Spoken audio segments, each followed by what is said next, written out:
day in the city, from lying on the floor, and didn't feel self-conscious, so that was good. Yeah. Yeah, I could feel tears running down my cheeks. It was just something I had thought about in an individual basis, but not that there were other people. So I think it is just to highlight that Coventry should be offering resting places for people, that we welcome everybody and anybody. You don't have to be upright, you can be horizontal, you're still part of whatever's going on.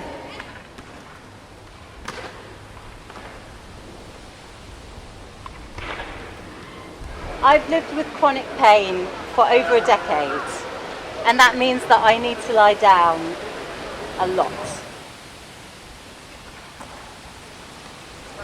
My way out of my own personal lockdown was to begin to lie down in public. I lay down on trains so I could go and visit my family. I lay down in galleries and theatres so I could have art in my life again. Simple, ordinary things we should all get to do. Today was all about issuing a challenge to Coventry to be the first restful city in the UK. So with the support of Grapevine and Coventry City of Culture, we designed this lying down provocation to lie down en masse in Broadgate, which is a place where lots of activism happens in Coventry.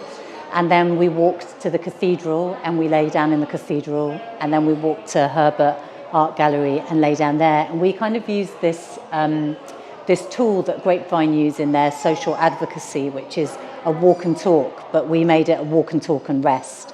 So in each location there were stories about lived experience, and my story about why I started to lie down in public and how I triggered a security alert in 2016 by lying down on the 6th floor of the South Bank Centre. And at that time I was 9 years into my chronic pain journey, and I had a time when my world got very, very small, and I hadn't gone maybe beyond a mile of my house because of the need to rest and the fear that I might not be able to rest somewhere.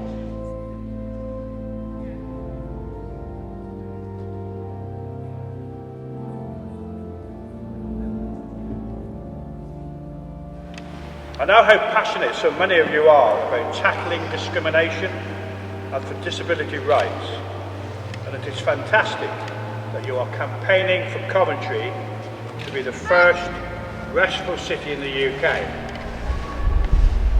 I'd like to give special mention to Coventry Youth Activists, who are a group of young people in Coventry fighting for young disabled people's rights.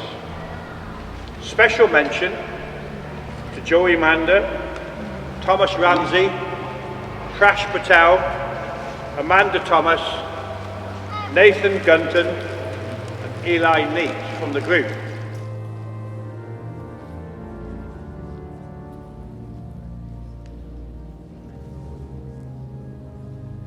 My name is Sophie and I support Coventry Youth Activists from Grapevine, and I'm here with those activists today to support Coventry in becoming the UK's first restful city. Today we met at Broadgate and we invited members of the public to lie down on the floor alongside us. First of all, to create a provocation for the public, but mostly for people to experience what it's like for people with disabilities or long-term health conditions who have to lie down. And at the moment, Coventry is not necessarily built for those people to be able to lie down, and we hope that today's provocation raises some awareness, sparks discussion, and hopefully is the beginning of Coventry having resting spaces across the city where people can lie down when they need to.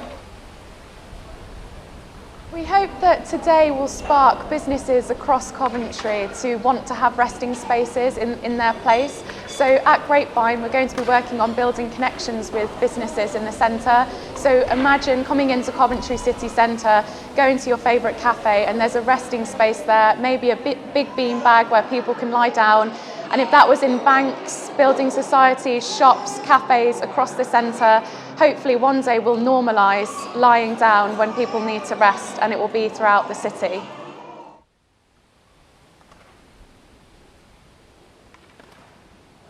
So as I was collecting stories about other people's attempts to rest in public, and they became central to the installation we created that's called A Crash Course in Cloudspotting.